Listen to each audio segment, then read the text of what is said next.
Skoliosis adalah kelengkungan tulang belakang yang tidak normal dan jika tidak ditangani akan menyebabkan komplikasi medis.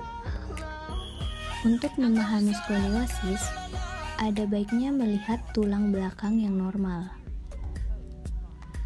Jika diperhatikan, tulang belakang tampak dalam satu garis di mana disusun oleh ligamen dan otot yang terhubung pada tulang belakang memberikan stabilitas dan memungkinkan untuk bergerak. Tulang belakang umumnya memiliki kurva alami seperti pada cervical spine, thoracic spine, dan lumbal spine. Tetapi, pada skoliosis, kurva abnormal terbentuk pada sisi lateral tulang belakang.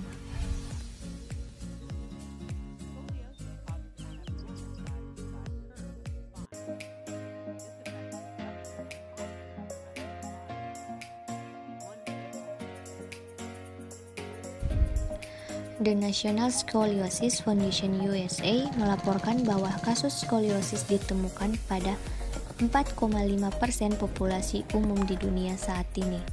Sekitar 80% skoliosis adalah idiopatik, di mana penyebabnya tidak diketahui. Sedangkan menurut WHO, angka kejadian skoliosis mencapai 3% di dunia.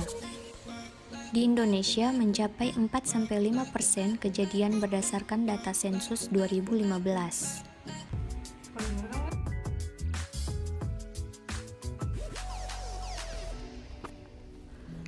Penyebab skoliosis secara umum adalah kongenital atau sejak dalam kandungan, penyakit neuromuskular, dan idiopatik, di mana sekitar 80% skoliosis adalah idiopatik, yakni tidak diketahui penyebabnya.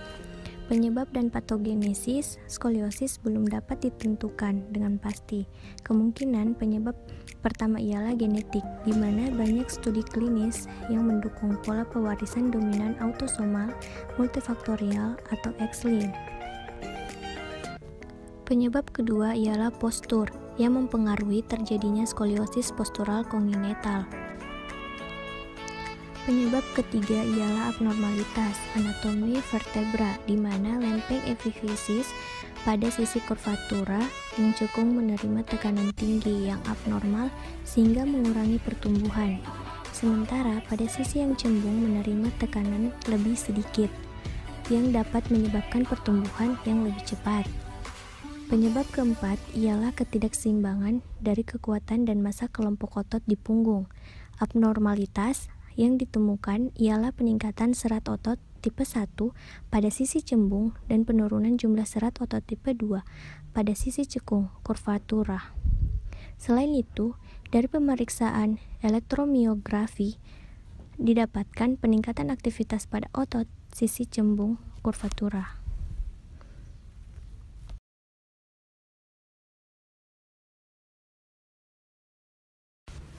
Skoliosis secara garis besar dibagi menjadi skoliosis non-struktural atau skoliosis fungsional dan skoliosis struktural. Skoliosis non-struktural di mana adanya deviasi dari tulang belakang terjadi akibat suatu kondisi tanpa disertai adanya kerusakan struktur pada tulang belakang. Contohnya adalah perbedaan panjang dari tungkai, spasme atau tegang otot pada daerah belakang yang biasanya terjadi setelah injuri dan dapat juga terjadi akibat proses peradangan seperti radang usus buntu. Skoliosis non-struktural ini bersifat reversibel, yang artinya bentuk tulang belakang dapat kembali normal apabila penyebab yang mendasarinya diobati. Skoliosis struktural di mana deviasi dari tulang belakang bersifat irreversibel atau tidak dapat diubah akibat terjadi perubahan anatomi normal dari tulang belakang ke arah lateral. Keadaan yang dapat menyebabkan skoliosis struktural dapat bersifat kongenital atau bawaan sejak lahir. Kelainan sistem saraf seperti CP dan idiopatik atau tidak diketahui penyebabnya. Idiopatik adalah penyebab tersering yang terutama terkena pada pasien usia muda. Skoliosis idiopatik paling sering terjadi pada usia 12-14 tahun yang terutama ditemukan pada anak perempuan. Penyebab dari skoliosis ini tidak diketahui, namun beberapa penelitian menduga adanya kelainan genetik, struktur otot maupun kelainan jaringan ikat yang mendasari terjadi kelainan anatomi dari tulang belakang. Berdasarkan umur, terkenanya skoliosis idiopatik dibagi menjadi 3, yaitu skoliosis infantil yang terkena pada umur 0-3 tahun, skoliosis juvenil pada umur 4-9 tahun, dan skoliosis remaja atau adolesen yang terkena pada anak umur 10-18 tahun.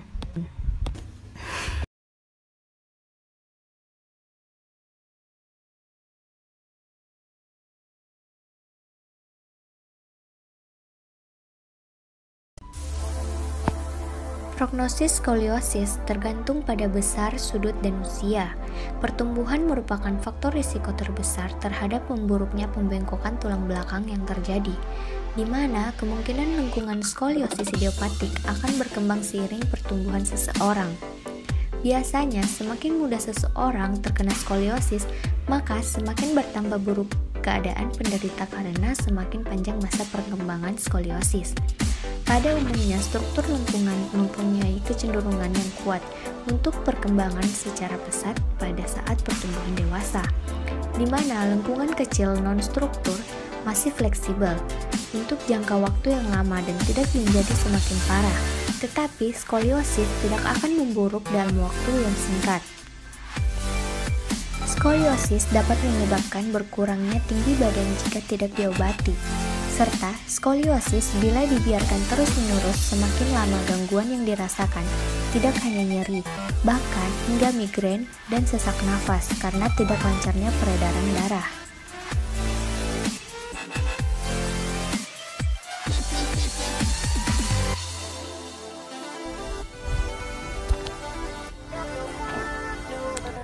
Skoliosis dapat mempengaruhi struktur dan postur tubuh.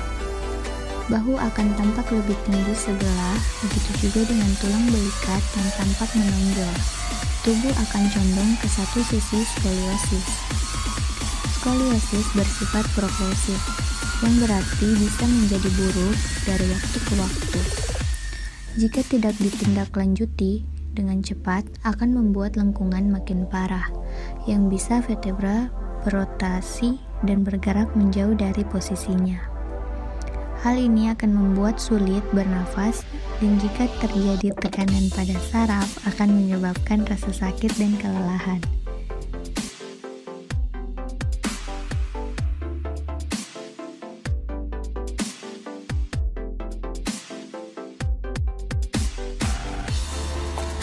Skoliosis perlu untuk dibedakan dari penyakit lain yang menyebabkan kelainan bentuk tulang belakang, kelainan neurologis, dan kelainan gaya berjalan, seperti syringomyelia, spina bifida, Arnold-Chiari malformation, dan leg-length discrepancy.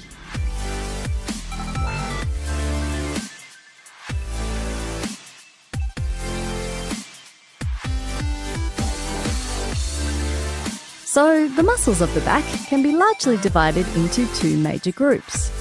The superficial, or extrinsic back muscles, which functionally belong to the upper limbs but are situated on the posterior aspect of the trunk, and these are interestingly sometimes referred to as immigrant muscles due to the fact that these muscles migrate from the embryological upper limb during development. The other group of back muscles are known as the deep or intrinsic back muscles, which act specifically on the vertebral column. These are known as the true back muscles. While the tracts, the attachments, innervation and functions remain the same, you can just regroup them in your notes as we work through the muscles.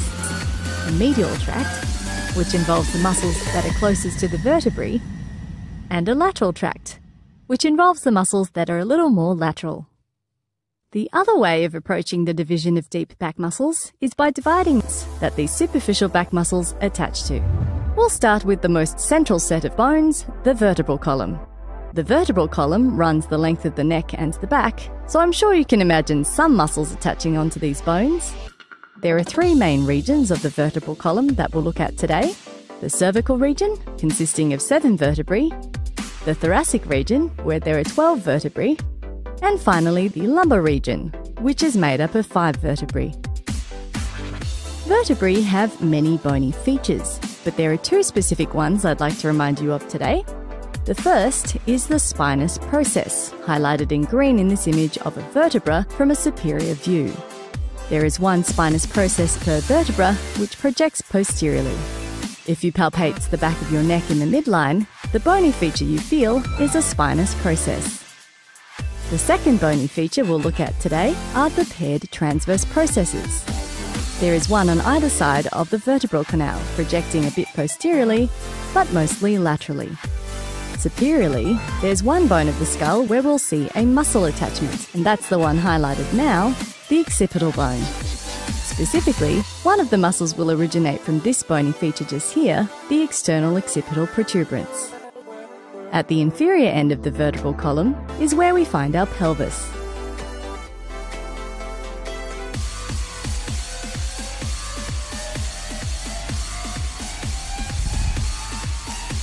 Gerakan yang terjadi pada radiolumbal meliputi fleksi, ekstensi, lateral fleksi, dan rotasi. Pada gerakan fleksi terjadi slide ke anterior dari korpus vertebra sehingga terjadi penyempitan diskus intervertebralis anterior dan meluas pada bagian posterior. Pada gerak lateral fleksi, korpus pada sisi ipsilateral saling mendekat dan saling melebar pada sisi kontralateral. Gerak rotasi yang mempunyai luas gerak sendi sebesar 0-45 derajat pada bidang transversal. Posisi pasien duduk anatomis di mana gerak rotasi ini daerah lumbalnya yang hanya 2 derajat per segmen karena dibatasi oleh faset sendi.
Audio Jungle.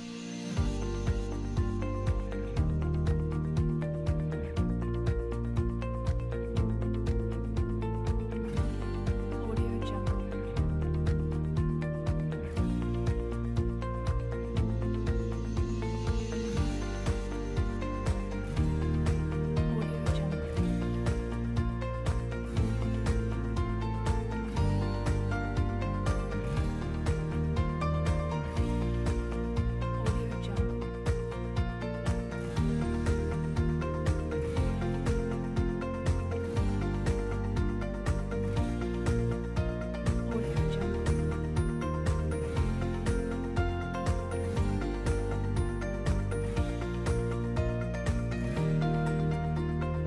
Audio Jungle.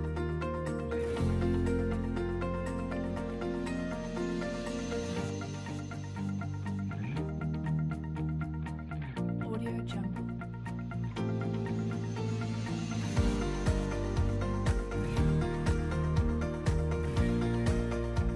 Perkenalkan, saya Andi Dewi, perwakilan dari Universitas Hasanuddin. Wah, fisioterapis di sana kan. Masih mau datang periksa bagaimana posturnya camping sekalian dengan memberikan intervensi sederhana yang bisa dikasihkan oleh camping. Karena saya lihat dia sudah masuk ke kriteria skoliosis di tulang belakang. ada keluhan utamanya selama sebelum dia kena skoliosis Pak? Ini apa lagi kan ada suka saja menunduk terus jadi lama-lama Waktu kecil langsung tidak begitu. Oh jadi dulu lurus jadi tapi gara-gara dia suka bongkok mungkin begini terus akhirnya dia lama-lama juga kita lihat iya lamaan tuh jadi begitu kan kalau dulu kan sudah sih sejak kapan kita lihat perhatikan dia bongkok? ya dan berapa tahun yang lalu Ada 5 tahun lebih. Berarti nggak terlalu lama jadi udah di ini.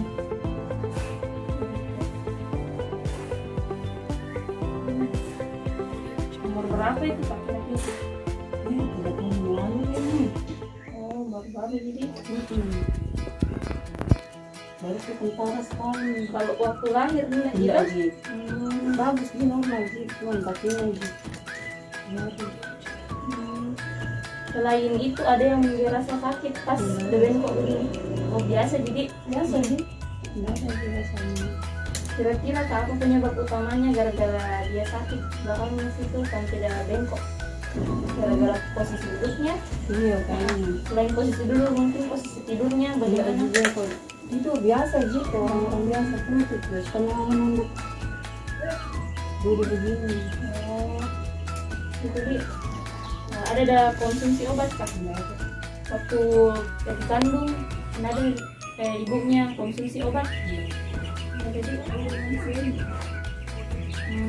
waktu dia lahir normal atau cesar? Normal lagi. Tidak menggunakan alat bantu? Sebelumnya di keluarganya ibunya camping ada yang mengalami kelainan seperti ini? Sebelumnya ada mungkin yang tulang belakangnya juga begini? Tidak ada. Ada riwayat penyakitnya camping? tidak ada dia Kayak mungkin vertigo atau diabetes kah? Tidak ada. ada juga Jadi nggak ada. Kalau jatuh pernah jatuh Pak, jatuh jelas kecil dia jatuh jatuh bagaimana itu? ini karena ada jatuh Di mana? jalan sih Di jalan jatuh bagaimana dia? Dia jatuh bagaimana? Jatuh tiba-tiba atau tidak karena apa tersandung? tersandung Tersandung kah? Berapa kali itu Kak? Banyak kali waktu kecil sakitnya. Kalau sesak napas pernah? cuma pada satu sini ke kanan Oh panas. Selain panas dia sakitnya apa? itu saja kanan Demam gitu. Audio Jungle. Demam. Pernah mengeluh karena sakit belakangnya? Pernah. Nggak pernah sama sekali. tidak pernah baca cara tuh Kalau misalnya ada pencuri sakit enggak? Posisi bagaimana kalau saat lain dia rasa tuh kurang-kurang lagi sudah agak bengkok. Pernah ada rasa lain-lain dia rasa? Kami tuh kenapa nih mereka sudah bicara tuh dia udah tidak tahu dia diam saja tidak Pernah dibawa ke dokter? Enggak. karena aja ada Mengeluh. Itu juga. Kalau saat-saat dia bermain pernah ada mengeluh sakit atau kelainan?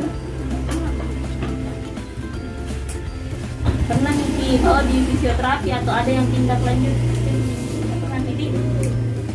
Selain itu tidak ada keluhannya.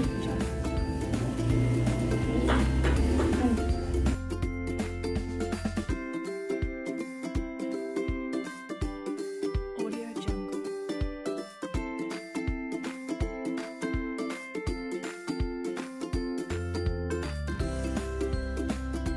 Audio Jungle. Audio Jungle.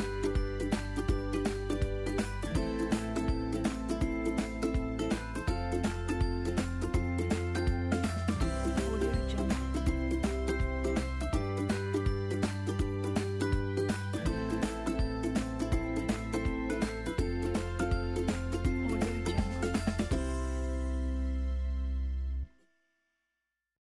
Audio Jungle.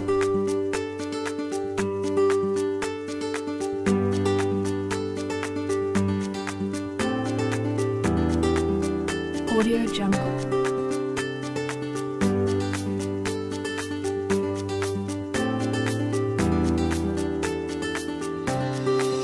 Audio Jungle.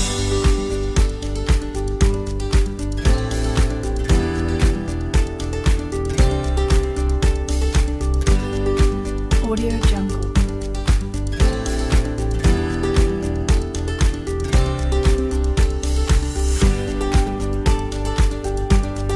Audio Jungle.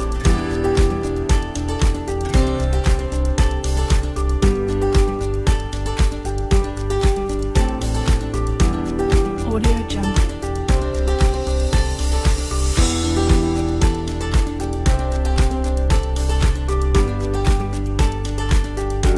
Audio Jungle. Audio Jungle.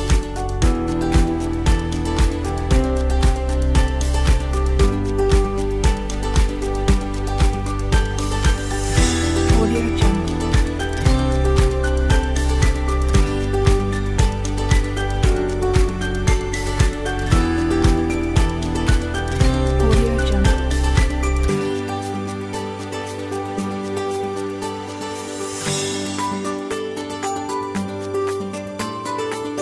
Audio Jungle. Audio Jungle.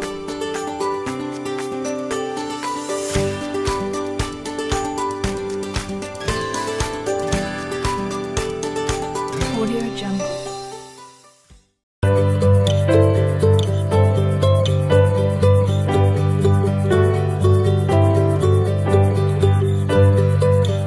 Audio Jungle.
We